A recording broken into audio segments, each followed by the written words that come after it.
If your breaker keeps tripping like this, it could be because it is a shunt trip breaker.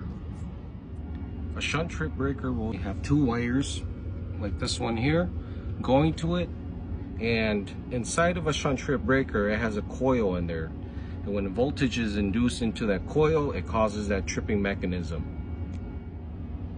So on this particular machine, it has limit switches mounted inside the electrical cabinet and on the door cabinets on the machine itself.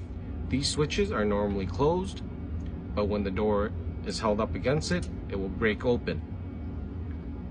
Now when there's nothing holding it up against like this and it is normally closed, as soon as you turn on this breaker, voltage is going to come through the switch into the two wires and induce a voltage on the coil located inside the shunt trip breaker, and the tripping mechanism will be actuated, causing the shunt trip breaker to trip. On this machine, these limit switches act as safeties, so that if the cabinet is open, you cannot start power up to the machine because the shunt trip breaker will trip every single time.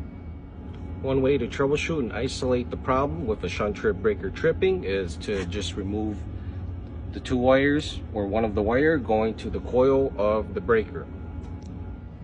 If your breaker then turns on and remains on and no longer trips, then that tells you that there is something going on with the shunt coils or the wiring that carries voltage to the shunt coil. Something is going on with the control to the coil. Investigate it and see why voltage is getting to the coil.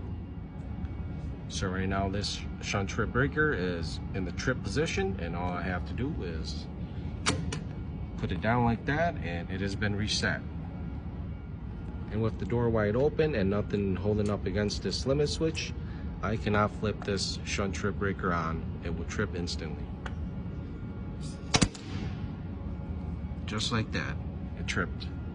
So if your breaker keeps tripping like that when you try to flip it to the on position, just check to make sure that it does not have two control wires going to it, because it could be a shunt trip breaker and something in that control is turning on the coil on your shunt trip to cause it to trip. Until next time, deuces.